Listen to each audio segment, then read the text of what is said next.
Shalini ma'am வந்து cook பண்ணி எடுத்துட்டு வருவாங்க, கல்யாணம் புதுசு இல்லையா, so she'll make something and bring, but he'll still share. அவங்க வந்துட்டு கேரவன் அந்த மாதிரிலாம் உட்கார மாட்டாரு எப்பவுமே. இப்போ எப்படி எல்லாரும் ரூம்ல இருக்காங்க, அவர் பாட்டுக்கு ஒரு பீன் பேக்ல தூங்கிட்டு இருந்தாரு, அந்த மாதிரி தான் அப்பவும் வந்து வெளியில தான் இருப்பாரு. ஒரு பால்கனிலேயோ இல்லை ஏதாவது ஒரு ஹால்லையோ சேர் போட்டு அவருக்குன்னு தனியாக ஒரு சேர் எல்லாம் போட்டிருப்பாங்க, அதில் இருப்பாரு. ஃபேன்ஸ் யாராவது வந்தாலும் தூரமாக இருந்து கை காட்டுறதுக்கு வெளியில தான்.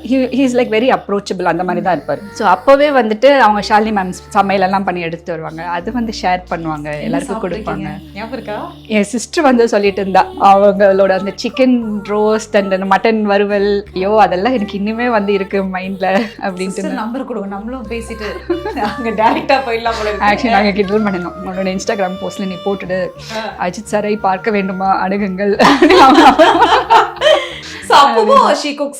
கொண்டு வருவாங்கல்ல, ஷாலினி மேம் குக் பண்ணி கொண்டு வருவாங்க, அதுவும் வந்து எல்லாருக்கும் ஷேர் பண்ணுவாரு அவரு. அப்புறம் வந்து கேரவன் வந்து ஒரு வெளியில அவுட்டோர் ஷூட் எல்லாம் நடக்கும்போது கேரவன் ஷேர் பண்ணுவாரு. ஸோ மேக்கப் கூட லைக் மிரர் வந்து இது பண்ணுறது, ஓகே நீ பார்த்துக்கோ, உனக்கு ஓகேவா இருக்கா, அந்த மாதிரிலாம் வெரி வெரி வெரி சிம்பிள். அந்த மாதிரி வந்து அப்போவே நம்ம வந்து அப்படியே ஆஸ்ட்ரக்காக இருப்போம், ஓகே இவ்வளோ பெரிய ஸ்டார் நம்மளுக்கு இவ்வளோ ஈஸியாக இருக்காரு, இவ்வளோ ஜாலியாக இருக்காரு. டேக்ஸ் என்ன சொல்கிறது, நான் வந்து டேக் மேலே டேக் போயிட்டே இருப்பேன், ஏதாவது ஒரு வேர்டு எனக்கு வரவே வராது. அது என்னது நம்ம மைண்ட்ல அப்படியே ஃபிக்ஸ் ஆயிடும்ல ஒரு வேர்டு, அந்த வேர்ட்ல இருந்து இந்த வேர்ட் சொல்றதுக்கு எனக்கு வரவே வராது. 10 டேக் போனாலும் he'll be very patient. It's ஓகேமா, it's okay, it's okay, it's okay. எனக்கு அதுலயே வர டென்ஷன் ஆகி திருப்பியும் வராது. பட் என்னப்பா இவ்வளவு கம்ஃபர்டபுளா கொடுக்குறாரு அப்படின்ற மாதிரி அதுவே டென்ஷன் ஆகும் எனக்கு. ஸோ இது மாதிரி நிறைய எக்ஸ்பீரியன்ஸ் இருக்கு போல செட்டில் நடந்த விஷயங்கள்ல.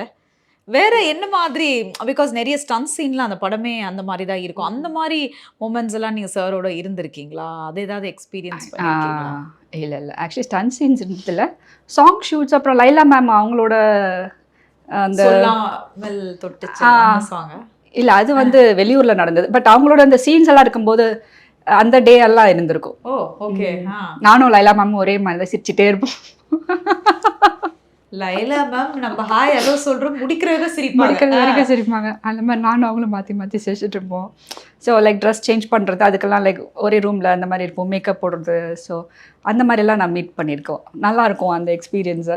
அண்ட் செட்லேயே வந்துட்டு எப்படின்னா தினா அண்ணா அப்படி தான் கூப்பிட வைப்பாங்க, so that we'll get used to it. And actually கேக்க வந்த அவர் பார்த்து அண்ணா எப்படி இருக்கீங்க அப்படின்னு கேட்டீங்களா அப்படி? ஆக்சுவலி அப்படிதான் வந்துச்சு எனக்கு வாயிலேயே, ஹாய் அண்ணா அப்படிதான் போனேன். அதுக்கப்புறம் ஹக்லாம் பண்ணதுக்கு அப்புறம் அதுக்கப்புறம் கொஞ்சம் sir yes sir okay sir, first எனக்கு ஹாய் அண்ணா தான் வந்துச்சு. ஸோ தீனா அண்ணா அப்படிதான் கூப்பிட வைப்பாங்க, பிகாஸ் அந்த பாண்டிங் வரணும். அண்ட் ஆல்சோ அந்த சீன்ஸ்ல வந்து கொஞ்சம் கம்ஃபர்டபுளா இருக்கணும் ரெண்டு பேரும் அப்படின்ட்டு.